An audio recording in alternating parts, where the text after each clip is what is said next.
Queria cumprimentar a mesa, a todas as autoridades, em nome do deputado Durval Ângelo, do deputado João Leite, da deputada Lisa Prado e da deputada, minha amiga, deputada Luzia Ferreira, e dizer que me sinto muito honrado de poder participar aqui, dividir algumas reflexões aqui sobre o tema com vocês, cumprimentar a todas as instituições aqui presentes, juízes, desembargadores, defensores públicos e agentes do Estado e entidades que estão aqui presentes também participando desse debate. Eu estou absolutamente contemplado pelo que eu já ouvi aqui das pessoas que me antecederam. Eu queria apenas dividir algumas reflexões que têm nos incomodado na Câmara dos Deputados, pelo menos os membros que trabalham nessa CPI, que está concluindo seus trabalhos daqui a mais ou menos uns 15, 20 dias, e proporcionará um relatório que eu reputo bastante expressivo do ponto de vista de tudo que nós recolhemos nesse 1 ano e meio de trabalho. A CPI percorreu o Brasil de ponta a ponta, de Porto Velho a Porto Alegre, da fronteira do Oiapoque, no Amapá, ao extremo sul de Uruguaiana, na fronteira com o Uruguai, debatendo, ouvindo a sociedade, recolhendo denúncias, depoimentos, conversando com várias instituições, organizações, estudiosos do assunto, e acho que vai proporcionar um relatório bastante rico com todas essas experiências e um conjunto de reflexões que foram recolhidas por nós. Mas eu queria fazer algumas provocações aqui em relação ao debate. Primeiro, essa questão do tráfico de pessoas não está dissociado do modelo de sociedade que nós vivemos. E eu estava aqui ouvindo e refletindo que na semana passada, no meu estado do Pará, houve o julgamento de um cidadão, um empresário rural, Belção, que foi condenado a 12 anos de prisão por ter sido o mandante de um crime de execução de um trabalhador rural, o Dezinho, isto há 14 anos atrás. E este cidadão sentou no banco dos réus nesse julgamento ocorrido semana passada, 14 anos depois. E o Dezinho foi assassinado porque, como tantos outros, foram porque denunciou trabalho escravo numa das fazendas desse cidadão. Pessoas, trabalhadores sequestrados do Maranhão e de outras regiões do interior do Pará para trabalharem na fazenda deste empresário rural.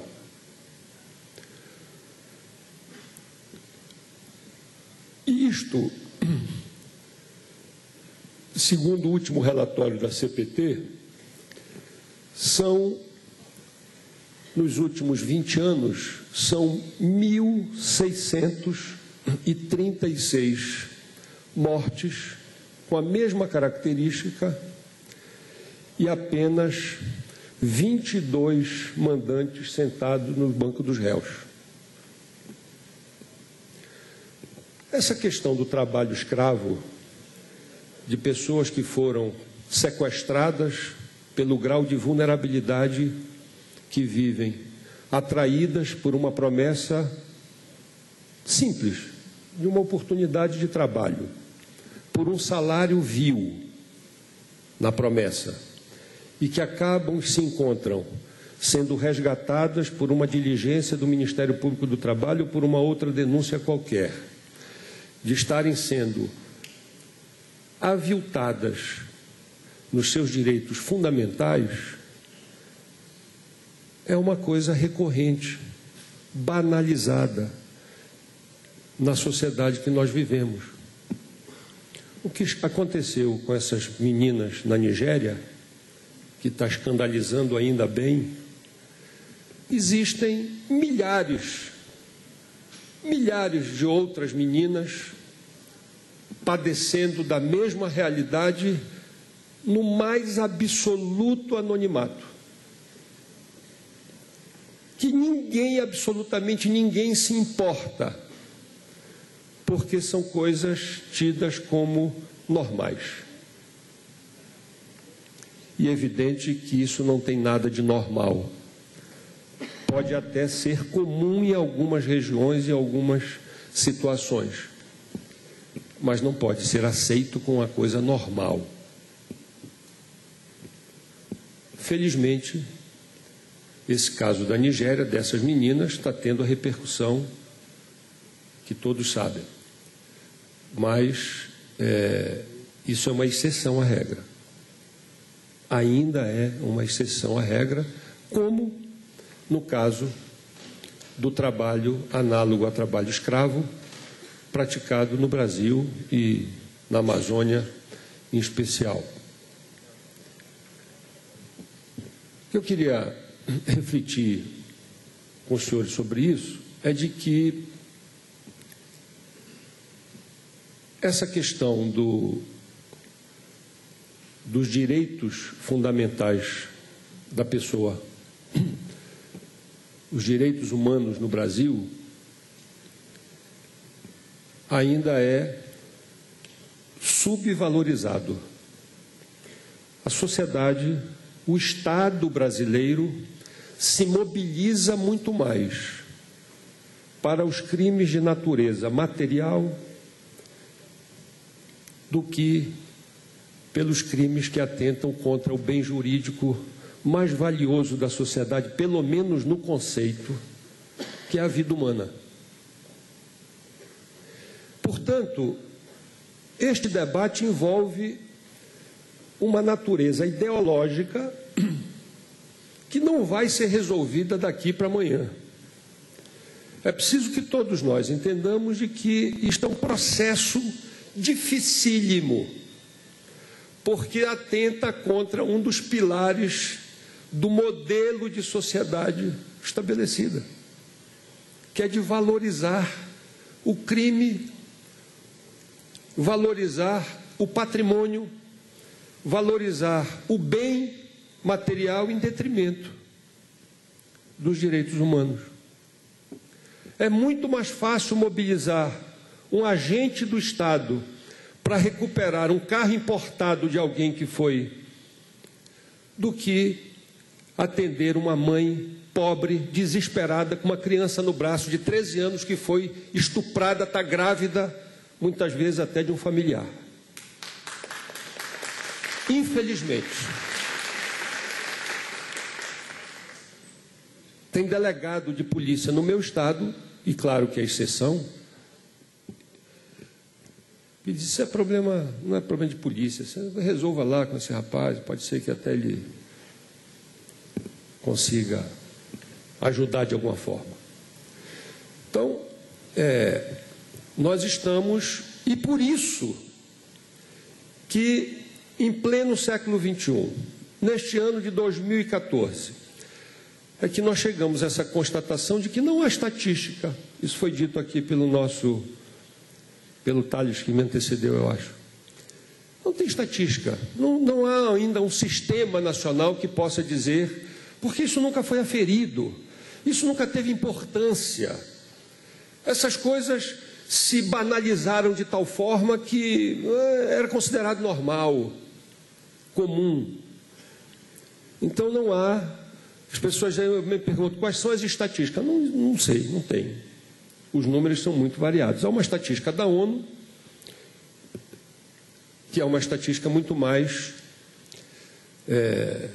geral, global, que fala em movimentação de mais de 30 bilhões de dólares por ano, vitimando em torno de 10 milhões de pessoas por ano, no mundo inteiro, mas no Brasil nós não temos isso, não é? Agora que os núcleos de enfrentamento do tráfico de pessoas estão se consolidando nos estados, acho que quase todos os estados hoje já têm. Há 4 anos atrás existiam 7. Hoje praticamente os estados todos já têm, já há uma mobilização da sociedade de forma um pouco mais contundente em relação a isso. E o que se verifica é a coisificação da dignidade humana. Quer dizer, isso vira tudo mercadoria. Isso tudo tem um preço, isso tudo atende a um mercado, né? As mulheres que são vítimas de tráfico para fins de prostituição, as crianças jovens que recebem a proposta sedutora e quase que irresistível de terem um contrato de modelo no Brasil ou no exterior, a partir de um concurso de Miss de colégio. Aqui, inclusive, no estado de Minas Gerais, no interior de São Paulo. Meninas que ganharam um concurso de colégio, que é uma coisa muito comum, e que foram terminar em Dubã, na prostituição de luxo. E aparece uma agência que não tem personalidade jurídica nenhuma, que promete contratos milionários, fama, empoderamento, sucesso, dinheiro, e não existe nada disso.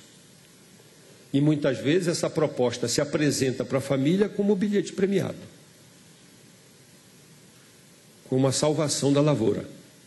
Da mesma forma, nas escolinhas de futebol, onde a Portuguesa Santista, no ano passado, foi condenada, inclusive, pela Justiça Paulista, porque um terceiro olheiro conseguiu capturar meninos no estado do Pará e no Maranhão, para irem a São Paulo se tornar, talvez, quem sabe, um convocado pelo Filipão um dia.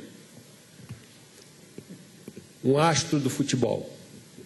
Também com contratos milionários, uma Ferrari na porta, uma capa de jornal, e de novo esta proposta se apresenta como algo sedutor, irrecusável. O bilhete premiado para um jovem que está quase passando fome, junto com a sua família. E acabam em São Paulo, fora da escola, longe da família, sem grupo social algum, comendo ração e sendo vítima de estupro, de abuso sexual. E alguns desses 12, 1 ou 2 até hoje estão desaparecidos. Talvez traficados para fora, sacrificados para fins do mercado de órgãos, ou outra situação qualquer. Um traço comum nisso tudo: 100% dos casos são pessoas absolutamente vulneráveis do ponto de vista econômico e outras vulnerabilidades. 100% de tudo que nós vimos na CPI, tudo, nesse 1 ano e meio. Não há uma exceção à regra. Quase todas pessoas absolutamente pobres, vulneráveis, com desajuste familiar, com baixa escolaridade, sem renda, enfim, este desenho é comum. Portanto, as vítimas de tráfico de pessoas no Brasil têm endereço, perfil, nome, digital, não é uma coisa não identificada. perfil é absolutamente simétrico em quase todos os casos. Da mulher, da menina, lá de Salvador, que foi vítima daquela Operação Salamanca, na Espanha, foi resgatada pela Polícia Federal Brasileira com a Interpol, que é o enredo clássico. Desempregada, um filho para criar, 2 pais dependentes, uma moça bonita, recebe uma proposta de trabalho honesto, trabalho na Espanha, ganhando 2.000 a 2.500 euros. É só fazer a conta, em 2 anos ela está com o pé de meia feito, para cuidar do seu filho, dos seus pais. 2 anos. Ela arrecada em torno de 80 mil reais, que dá para ela fazer um negócio no Brasil. Pensa, se arrisca, tira o passaporte, tudo bancado. Quando chega lá, o emprego foi ocupado na semana anterior. Sempre. Demorou. Mas demorou porque eu estava tirando o passaporte, porque não tinha vaga no avião, nós compramos na promoção, etc. Infelizmente, o emprego já foi preenchido. E aí esta mulher está fora do seu país, sem família, sem amigos, devendo passagem, hospedagem, passaporte e tudo mais. E aí uma alma caridosa se apresenta para arranjar um lugar para ela dormir e comer. Na expectativa, ela já não quer voltar, porque ela saiu dizendo que seria uma vitoriosa na sua empreitada. Ela não volta pior do que saiu. Isso é uma questão da autoestima. E daqui a pouco tempo, ela não tem outra alternativa senão se prostituir. E a história daí para frente todos conhecem.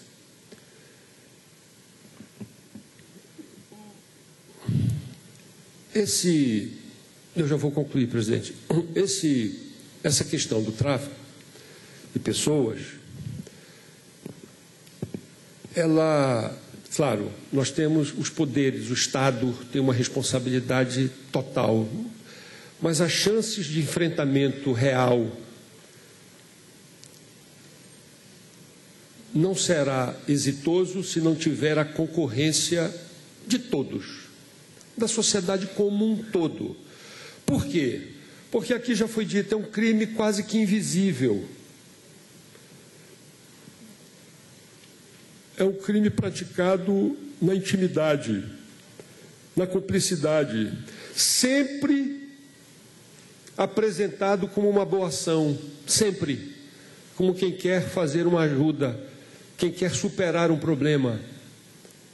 Não existe o perfil de criminoso do tráfico de pessoas. As pessoas estão sempre querendo ajudar, de alguma forma. O álibi é perfeito. Nós temos uma legislação que está por conta da Convenção de Palermo, o Brasil é signatário, dá para resolver, mas a nossa legislação é muito ainda frágil. Alguns tipos penais sequer existem no Código Penal, no Código de Processo, no Estatuto da Criança e do Adolescente, na Lei de Imigrações, na Lei dos Estrangeiros, na Lei Pelé. Essa é uma contribuição que nós esperamos oferecer ao Congresso. Já tem um projeto de lei tramitando na Câmara, que foi o relatório parcial dessa CPI, oferecendo um capítulo sobre a questão do tráfico de pessoas no ordenamento jurídico brasileiro, com mais ou menos 24 ou 25 artigos que pretendem corrigir ou superar alguns desses atos. Isso foi feito a dezenas de mãos. Isso foi feito com estudiosos, com contribuições do CNJ, da Secretaria Nacional de Direitos Humanos, do Ministério da Justiça, vários desembargadores, juízes, promotores de justiça nos ajudaram. Portanto, esta autoria é coletiva dessa contribuição. Nós criamos um grupo de trabalho específico para discutir isso e acho que a proposta está razoavelmente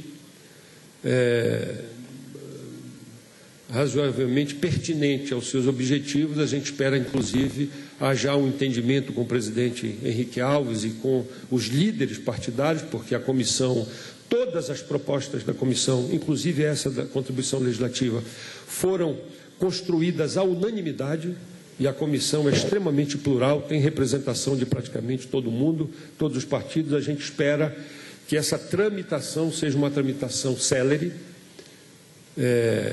dada a urgência. Eu espero que a gente, este ano ainda, aprove. A comissão especial já está constituída, para que a gente possa, talvez, suprir um pouco essa questão. Por outro lado, nós temos que cobrar o aparelhamento do Estado. Não há nenhuma política clara, consistente, de amparo, de assistência, de proteção para essas vítimas. Essa menina de Salvador, por exemplo, que denunciou essa operação Salamanca, que foi objeto de denúncia, que gerou a operação Salamanca, que resgatou essas mulheres que estavam nessa boate na Espanha. Ela está lá, em Salvador. A qualquer momento pode ser vítima de um ajuste de contas, tá certo?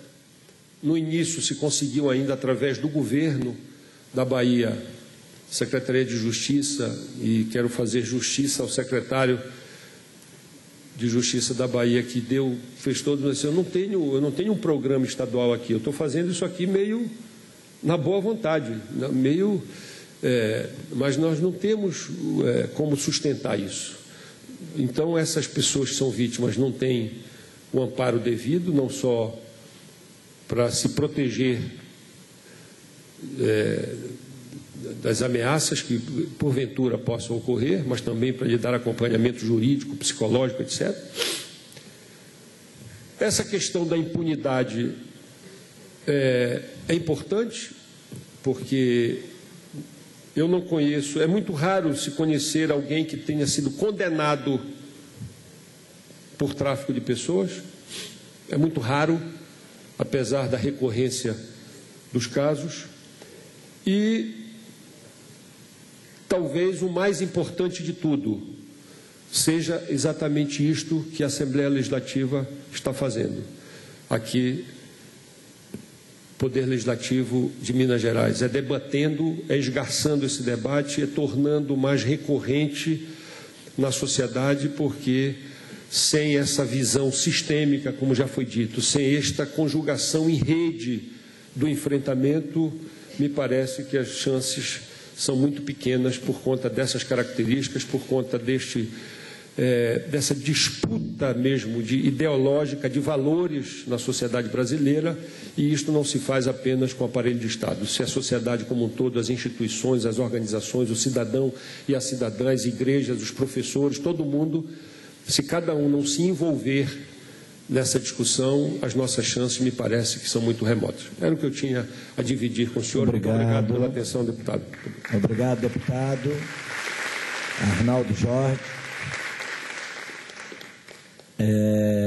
Já provocando para os debates, nós falamos aqui no início, na Câmara Federal, a questão da PEC, que destina terras com trabalho escravo à reforma